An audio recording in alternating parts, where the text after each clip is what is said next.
मेहनत में अज़मत है और बग़ैर मेहनत के कामयाबी नामुमकिन है।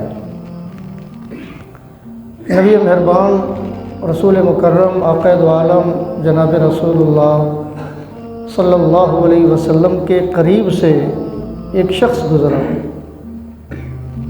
वो शख्स बड़ा जिस्म के एतबार से मज़बूत जिस्म वाला, ताकतवर जिस्म वाला और बड़ा फुर्तीला, बड़ी मुस्तैदी के साथ नबी पाक सल्लल्लाहु अलैहि वसल्लम के करीब से गुज़रा। हज़रात सहाबा किराम रिज़वानुल्लाहि ताला अलैहिम अजमईन भी वहाँ मौजूद थे।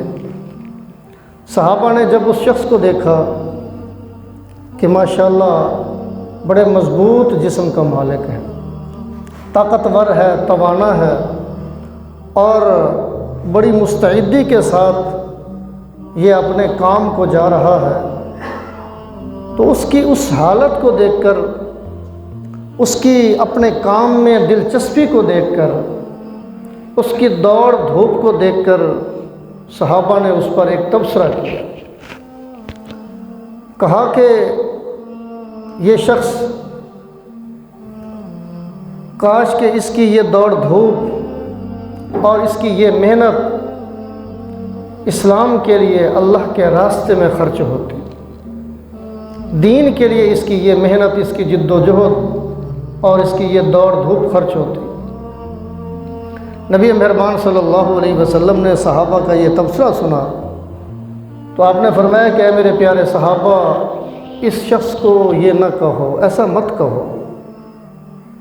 तुम्हें पता नहीं कि पता नहीं वो किस मकसद के लिए निकला हुआ है, किस जिद्दोजहद में निकला हुआ है और किस दौड़ धूप में निकला हुआ है, तुम्हें मालूम नहीं है। फरमाया कि अगर ये शख्स अपने बच्चों की खातिर अपने घर से निकला हुआ है, उनकी कफ़ालत के लिए, उनकी तरबियत के लिए, उनकी रोज़ी रोटी, उनके रिज़्क़ के लिए अगर ये शख्स घर से निकला हुआ है, तो फरमाया कि ये भी अल्लाह के रास्ते में है, ये अल्लाह के रास्ते में निकला हुआ है। और फरमाया कि अगर ये शख्स अपने वालिदैन की ज़रूरियात के लिए घर से निकला हुआ है और जिद्दोजहद कर रहा है, मेहनत कर रहा है, मज़दूरी के लिए निकला हुआ है अपने वालिदैन की ज़रूरियात को पूरा करने के लिए, फरमाया कि ये भी अल्लाह के रास्ते में है। फिर फरमाया कि अगर ये शख्स इस मकसद के लिए अपने घर से बाहर निकला हुआ है कि मैं लोगों के सामने दस्ते सवाल दराज करने से बच जाऊं, मेहनत करूं, मजदूरी करूं और लोगों के सामने मुझे हाथ ना फैलाने पड़ें, लोगों के सामने मुझे मांगना ना पड़े, उनसे सवाल ना करना पड़े, इसलिए ये दौड़ धूप में लगा हुआ है, मेहनत कर रहा है, जिद्दोजहद कर रहा है। फरमाया कि ये भी अल्लाह के रास्ते में है। फिर फरमाया कि अगर ये शख्स अपनी बीवी, अपने अहल व अयाल की कफ़ालत के लिए, अपने अहल खाना की ज़रूरियात को पूरा करने के लिए अगर ये अपने घर से बाहर निकला हुआ है, मेहनत कर रहा है, फरमाया कि ये भी अल्लाह के रास्ते में है। अपने बच्चों के लिए, अपने वालिदैन की ज़रूरियात पूरी करने के लिए, अपने अहल खाना की ज़रूरियात पूरी करने के लिए और फिर लोगों के सामने दस्ते सवाल दराज करने से बचने के लिए अगर इन चार वजूहात की वजह से ये दौड़ धूप में लगा हुआ है, ये मेहनत कर रहा है, जिद्दोजहद कर रहा है, फरमाया कि ये अल्लाह के रास्ते में है। फिर फरमाया कि हाँ, अगर ये शख्स माल और दौलत को जमा कर रहा है इस मकसद के लिए कि मैं लोगों पर फ़ख्र करूँगा, जिताऊँगा लोगों को कि मेरे पास भी माल है, मेरे पास भी दौलत है, मैं बड़ा सरमायादार हूँ, दौलतमंद हूँ, फ़ख्र करने के लिए, लोगों को जिताने के लिए। फरमाया कि अगर इस मकसद के लिए ये माल और दौलत को जमा कर रहा है, मेहनत कर रहा है, दौड़ धूप में लगा हुआ है, फरमाया कि फिर ये शैतान के रास्ते में है, ये शैतान का रास्ता है। और पहली जो चार सूरतें हैं, फरमाया कि वो रहमान का रास्ता है, वो अल्लाह का रास्ता है, अल्लाह के रास्ते में लगा हुआ है। हम में से हर शख्स मेहनत कर रहा है और हम सबको मेहनत करनी चाहिए। अल्लाह ने मेहनत का हमें हुक्म दिया है। नबी मेहरबान सल्लल्लाहु अलैहि वसल्लम ने फरमाया कि अल कासिबु हबीबुल्लाह, जो शख्स मेहनत मजदूरी कर रहा है, मेहनत में लगा हुआ है, दौड़ धूप में लगा हुआ है, ज़िंदगी गुजारने के लिए, अपनी ज़िंदगी को पुरसुकून बनाने के लिए, अपने घर को पुरसुकून रखने के लिए और उसके मातहत जो लोग हैं उनकी ज़रूरियात को पूरा करने के लिए जो शख्स मेहनत में लगा हुआ है, दौड़ धूप में लगा हुआ है, फरमाया कि ये भी इबादत है। और मेहनत मजदूरी करने वाला अल्लाह का दोस्त होता है, अल्लाह का महबूब होता है।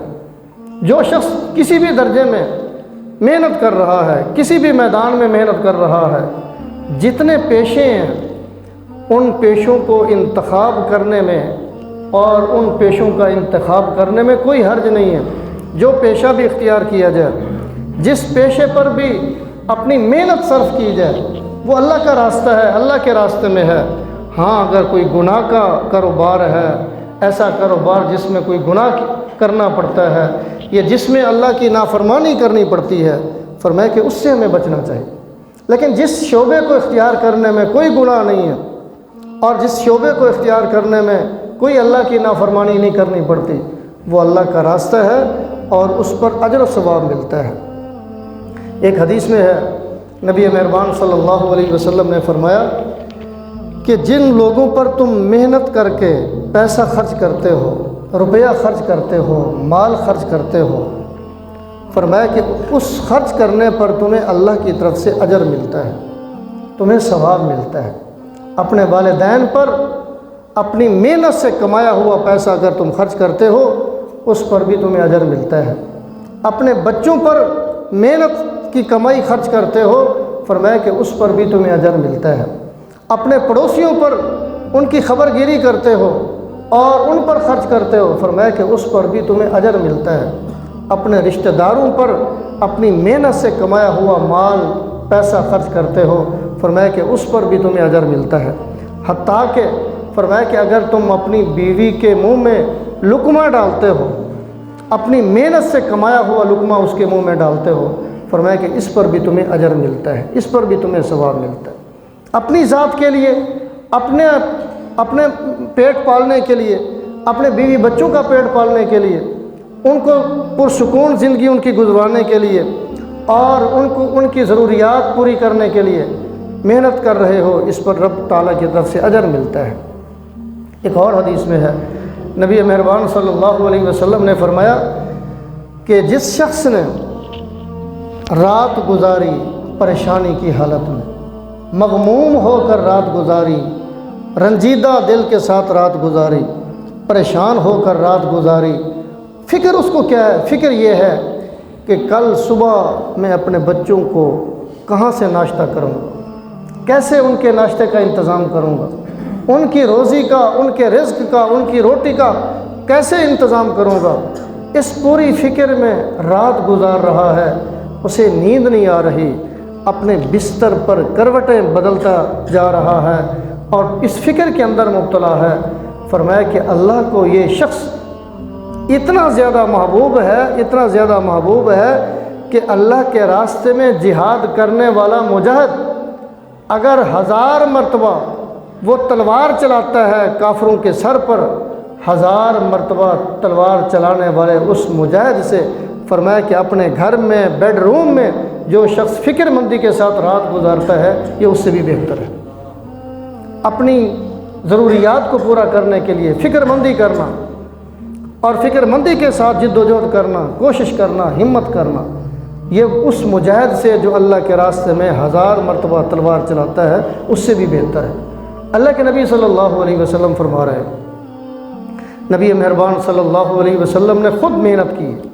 आप सल्लल्लाहु अलैहि वसल्लम की पूरी ज़िंदगी मेहनत से पुर है। आपने बचपन में, लड़कपन में, जवानी में, पूरी ज़िंदगी आप सल्लल्लाहु अलैहि वसल्लम ने जिद्दोजहद की है, मेहनत की है और मेहनत का फिर रब ताला ने आपको सिला भी अता फरमाया, रब ताला ने आपको अजर भी अता फरमाया। दीगर जितने अम्बिया अलैहिस्सलातु वस्सलाम गुज़रे हैं, सब ने मेहनतें की हैं, सब ने जिद्दोजहद की है। हज़रत नूह अलैहिस्सलातु वस्सलाम बढ़ई थे, ये लकड़ी का काम किया करते थे और अपनी मेहनत से उन्होंने कश्ती तैयार की थी, जिस कश्ती में बैठ कर और अपने मुत्तबईन को, ईमान लाने वालों को बिठाकर अल्लाह तबारक व तआला ने तूफ़ान नूह से उनको निजात अता फरमाई थी। वो जो कश्ती तैयार हुई थी वो हज़रत नूह अलैहिस्सलाम ने ख़ुद अपने हाथों से तैयार की थी, खुद मेहनत की थी। जंगल में जाकर लकड़ियाँ काटते थे, उसके फट्टे बनाते थे, कश्ती तैयार फरमाई। हज़रत नूह अलैहिस्सलाम भी बहुत ज़्यादा मेहनत करने वाले थे, बढ़ाई का काम किया करते थे। हज़रत दाऊद अलैहिस्सलाम लोहे का काम किया करते थे और लोहे से बहुत सारी चीज़ें जो आलात जंग के तौर पर इस्तेमाल होती हैं और जंगों में असले के तौर पर उनको इस्तेमाल किया जाता है। हज़रत दाऊद अलैहिस्सलाम वो लोहे का काम करके लोहे से उन चीज़ों को बनाकर अपनी रोज़ी रोटी का बंदोबस्त फरमाया करते थे, मेहनत किया करते थे।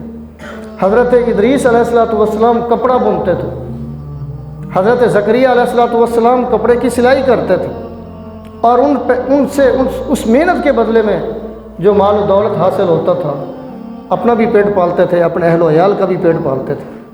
और दीगर जितने अम्बिया अलैहिस्सलाम को आप देखें, हज़रत इब्राहीम अलैहिस्सलाम ने मेहनत की, हज़रत इस्माईल अलैहिस्सलाम ने मेहनत की, मिस्त्री बने, मज़दूर बने, बैतुल्लाह की तामीर की और ख़ुद नबी करीम सल्लल्लाहु अलैहि वसल्लम ने सारी ज़िंदगी आपने मेहनत फरमाई। घर के जितने काम होते थे उन घर के काम काज में घर वालों का आप सल्लल्लाहु अलैहि वसल्लम हाथ बटाते थे। अगर बकरी धोनी होती थी तो ख़ुद अपने हाथों से बकरी का दूध भी धो लिया करते थे। कपड़ों पे अगर कोई पैबंद लगाना होता था तो आप सल्लल्लाहु अलैहि वसल्लम कपड़ों पर पैबंद भी लगा देते थे। जूता गांठना होता था, अगर जूता टूट गया है, जूते के गांठने की नौबत आती, आप सल्लल्लाहु अलैहि वसल्लम ख़ुद उसको गांठ दिया करते थे। और दीगर जो घर के काम काज हैं वो भी किया करते थे। हत्ता कि सफ़र में किसी सवारी पर जब आप सवार होते तो ये भी सीरत में लिखा है कि आपका जो ग़ुलाम आपके पास होता, कभी आप अपने ग़ुलाम को सवारी पर सवार करते और आप पैदल चलते, फिर ख़ुद आप सवार हो जाते और वो ग़ुलाम पैदल चलते। जंगे अहज़ाब के मौका पर, ग़ज़वा खंदक के मौका पर नबी मेहरबान सल्लल्लाहु अलैहि वसल्लम ने बनफ्स नफीस खंदक के खुदवाने में शिरकत फरमाई है, मेहनत की है। हमें मेहनत का हुक्म दिया है। मज़दूर अल्लाह को पसंद है, मेहनत करने वाला अल्लाह को पसंद है। मेहनत करने वाला, मज़दूरी करने वाला और मेहनत से अपनी रोज़ी रोटी का बंदोबस्त करने वाला वो अल्लाह का महबूब है, अल्लाह का दोस्त है, अल्लाह उससे मोहब्बत फरमाते हैं। एक बादशाह अपनी रियासत में उसने अपने बहुत सारे दाना लोगों को जमा किया, अक्लमंद लोगों को जमा किया और उनको कहा कि मैं चाहता हूँ कि हमारे मुल्क के अंदर जो नौजवान तबका है, इस नौजवान तबके को किसी मेहनत पर लगाया जाए और उनसे मेहनत करवाई जाए, ये अपने पाँव पर ख़ुद खड़े हों और अपनी ज़िंदगी गुजारने के ये ख़ुद कफ़ील बन जाएं, बेहतर रिज़्क़ की तलाश में ये निकलें और अल्लाह ताला इनके रिज़्क़ में इनको बरकत अता फरमाए। मैं चाहता हूँ कि अपने मुल्क के नौजवानों के लिए कुछ उसूल वज़ा किए जाएँ, कुछ उसूल मुकर्रर किए जाएँ। उन उसूलों की रोशनी में ये नौजवान तबका मेहनत करे, मज़दूरी करे और अपने पाँव पर खड़ा हो और बेहतरीन सुकून के साथ ये ज़िंदगी गुजारे, अपने काम में लगे रहे। तो उन लोगों ने जो दाना थे और अक्लमंद थे, उन सब लोगों ने इज्तिमाई तौर पर कोशिश की, मेहनत की और एक बहुत बड़ी किताब लिखी जो हज़ारों सफ़हात पर मुश्तमिल वो किताब थी। और उस किताब के अंदर उन्होंने मेहनत करने के उसूल, क़वानीन उसके अंदर लिखे कि इन उसूलों पर अगर अमल किया जाए, इन क़वानीन पर अगर अमल किया जाए तो हमारे नौजवान तबके को उनकी मेहनत पर रब ताला बहुत ज़्यादा सिला अता फरमा सकते हैं, अजर अता फरमा सकते हैं और उनकी मईशत मज़बूत हो सकती है। वो अपनी मईशत को मज़बूत कर सकते हैं, उनको अल्लाह तरक्की दे सकता है। कई हज़ार सफ़हात पर उन्होंने वो किताब लिखी। किताब लिख कर बादशाह के सामने पेश हुए, फरमाया कि हमने बहुत ज़बरदस्त उसूल लिखे हैं, अगर कोई इन उसूलों पर अमल करना शुरू कर दे तो उसकी मईशत मज़बूत हो जाएगी, मईशत के अंदर वो तरक्की करेगा, अल्लाह उसको बहुत बरकत देगा। बादशाह ने कहा कि इसमें तो बहुत ज़्यादा उसूल लिखे हुए हैं, नौजवान कहाँ इन उसूलों को पढ़ेंगे। इन उसूलों को पढ़ते पढ़ते उनकी ज़िंदगी तो वैसे गुजर जाएगी, इसको मुख्तसर करो। उन लोगों ने फिर मेहनत की और उसको मुख्तसर किया, सैकड़ों सफ़हात पर लेके आया, बादशाह की खिदमत में पेश किया। बादशाह ने कहा कि इन सैकड़ों सफ़हात को कौन पढ़ेगा, उम्र बीत जाएगी, ज़िंदगी बीत जाएगी, इनको कौन पढ़ेगा, और ज़्यादा इसको मुख्तसर करो। उन्होंने और ज़्यादा मेहनत की, उसको मुख्तसर किया और उसको 20 सफ़हात पर लेके आए। जब उस किताब को बादशाह की खिदमत में पेश किया कि अब तो ये 20-25 सफ़हात हैं, इनको पढ़ना कोई मुश्किल नहीं है, उसके अंदर जो हमने उसूल लिखे हैं उन उसूलों पर अगर कोई अमल करे तो अल्लाह उनकी माइशत को मजबूत कर देगा, वो नौजवान अपने पाँव पर खड़े हो जाएंगे और बेहतरीन ज़िंदगी गुजारेंगे। बादशाह ने उसको मुलाज़ा किया, फरमाया कि इनको ये भी बहुत ज़्यादा उसूल है, इनको कौन पढ़ेगा, इसको और ज़्यादा मुख्तसर करो, किसी एक जुमले के अंदर इस पूरी किताब का खुलासा निकाल के लाओ, किसी एक जुमले के अंदर इस पूरी किताब को बंद करके लाओ। वो गए, मेहनत की, आपस में मुज़ाकरा किया, बहस मुबासा किया और जिस एक जुमले पर वो मुत्तफ़िक हुए, जिस एक नुक्ते पर वो मुत्तफ़िक हुए, वो जुमला, वो नुक्ता लिखकर बादशाह की खिदमत में पेश किया। वो नुक्ता क्या था? वो नुक्ता ये था कि बग़ैर मेहनत के कामयाबी मुमकिन नहीं है, बग़ैर मेहनत के कामयाबी का मिलना मुश्किल है, बग़ैर मेहनत के इंसान कामयाब नहीं हो सकता।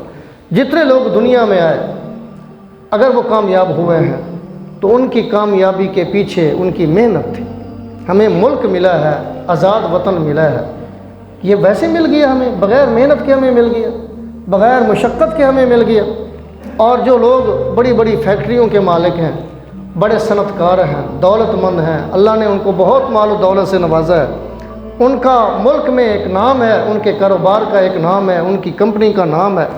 उनसे कभी पूछा कि उनको अपनी कंपनी को, अपने कारोबार को उरूज तक लाने में उन्होंने कितनी मेहनतें सर्फ की हैं, कितनी नींदें उन्होंने कुर्बान की हैं, धूप में, गर्मी में, सर्दी में उन्होंने सफ़र किए, कहाँ कहाँ उन्होंने मेहनत नहीं की और किस किस अंदाज में उन्होंने मेहनत नहीं की। अगर दुनियावी कामों में मेहनत करके वो बहुत बड़ा मकाम हासिल कर सकते हैं तो हम दीनी काम में भी, दीनी उमूर में भी और दुनियावी उमूर में भी मेहनत करके, अल्लाह को राज़ी करके, जायज़ तरीक़ों को इख्तियार करके हम भी अपने पाँव पे खड़े हो सकते हैं। हमारा नौजवान भी अपने पाँव पे खड़ा हो सकता है और अपनी मईशत को मजबूत कर सकता है और पुरसुकून ज़िंदगी गुजार सकता है। अल्लाह के नबी सल्लल्लाहु अलैहि वसल्लम की पूरी ज़िंदगी हमें इसी चीज़ का दर्स दे रही है। हज़रत सहाबा किराम को आप देख लें, हज़रत अबू बकर सिद्दीक़ भी ताजिर थे, कपड़े की तिजारत करते थे, खिलाफत से पहले भी कपड़े की तिजारत किया करते थे और खिलाफत का मनसब मिलने के बाद, भारी ज़िम्मेदारी मिलने के बाद भी उन्होंने कपड़े की तिजारत की, जब तक कि बैतुल माल की तरफ से उनके लिए वजीफ़ा मुकर्रर नहीं हो गया, उस वक़्त तक उन्होंने तिजारत की। हज़रत उमर रज़ी अल्लाह तआला अन्हु भी तिजारत किया करते थे, हज़रत उस्मान भी तिजारत करते थे, हज़रत अली मुर्तज़ा रज़ी अल्लाह तआला अन्हु मज़दूरी भी करते थे, मज़दूरी भी उन्होंने फरमाई है। ख़ुद नबी पाक सल्लल्लाहु अलैहि वसल्लम ने मज़दूरी फरमाई। मक्का के जो कुरैश थे, कुरैशियों की बकरियों को नबी करीम सल्लल्लाहु अलैहि वसल्लम ने चराया, मज़दूरी पर चराया है। और हज़रत अली रज़ी अल्लाह तआला अन्हु भी मज़दूरी फरमाया। हज़रत अब्दुर्रहमान बिन औफ़ रज़ी अल्लाह तआला अन्हु तिजारत फरमाया करते थे। हज़रत साद रज़ी अल्लाह तआला अन्हु लोहार थे, लोहे का काम किया करते थे। और लोहे का काम करने वाला आप उनको जानते हैं कि उनका जिस्म मजबूत होता है, उनके हाथ खुरदरे होते हैं, उनके हाथों में छाले पड़े हुए होते हैं और उनके हाथ ऐसे महसूस होता है जैसे ये इनके हाथ खुद लोहा है। हज़रत साद रज़ी अल्लाह तआला अन्हु एक मरतबा नबी करीम सल्लल्लाहु अलैहि वसल्लम की खिदमत में हाज़िर हुए, सलाम किया। नबी करीम सल्लल्लाहु अलैहि वसल्लम से जब उन्होंने मुसाफ़ा किया तो आप सल्लल्लाहु अलैहि वसल्लम ने उनके हाथों को देखा, उनके हाथों को देखा, वो बहुत सख्त थे, बहुत खुरदरे थे, छाले पड़े हुए थे। नबी मेहरबान सल्लल्लाहु अलैहि वसल्लम ने हज़रत साद से पूछा कि ये क्या, इतने तुम्हारे हाथ सख्त क्यों हैं, छाले क्यों पड़े हुए हैं, खुरदरे क्यों हैं? हज़रत साद ने फरमाया कि या रसूल अल्लाह सल्लल्लाहु अलैहि वसल्लम, अपने बच्चों के लिए ख़ुद मेहनत करता हूँ, अपने घर वालों के लिए मेहनत करता हूँ, अपना पेट पालने के लिए मेहनत करता हूँ, लोहे का काम करता हूँ, हथौड़े मारता हूँ, जिसकी वजह से मेरे हाथों में छाले पड़ गए, मेरे हाथ खुरदरे हो गए हैं। नबी करीम सल्लल्लाहु अलैहि वसल्लम ने क्या किया? आप सल्लल्लाहु अलैहि वसल्लम ने हज़रत साद को फिर पकड़ा और अपने लबों से नबी करीम सल्लल्लाहु अलैहि वसल्लम ने उन हाथों को चूमा, बोसा दिया। बोसा देकर फरमाया कि अल कासिब हबीबुल्लाह, मेहनत करने वाला अल्लाह का दोस्त होता है। ये वो हाथ हैं, फरमाया कि इन हाथों को जहन्नम की आग नहीं छू सकती। ये वो मुबारक हाथ हैं जिन मुबारक हाथ पर अल्लाह के नबी बोसा दें, और जिन मुबारक हाथों को अल्लाह के नबी ये फरमाएं कि ये वो मुबारक हाथ हैं कि जिन्हें जहन्नम की आग नहीं छू सकती। और उन हाथों के मुतालिक आप फरमाएं कि मेहनत करने वाला, मजदूरी करने वाला अल्लाह का हबीब होता है, अल्लाह का महबूब होता है। हमें इससे क्या दर्स मिला, सबक मिला कि मेहनत में अज़मत है और बग़ैर मेहनत के कामयाबी मुमकिन नहीं है, बहुत मुश्किल है। इसलिए हम सबको फ़िक्रमंदी के साथ अपने मुल्क के लिए, अपने माशरे के लिए, माशरे की इस्लाह के लिए, अपने घर के लिए, अपने बच्चों के लिए, ख़ुद अपने लिए, कि हम दूसरों के सामने अपने हाथ को फैलाने से बच जाएं। अल्लाह के हबीब ने फरमाया कि अल यदुल उलिया खैरुम मिन यदिस सुफला, कि ऊपर वाला जो हाथ होता है वो नीचे वाले हाथ से बेहतर होता है। देने वाले बने, लेने वाले ना बने। अल्लाह हम सबको अमल की तौफीक अता फरमाए।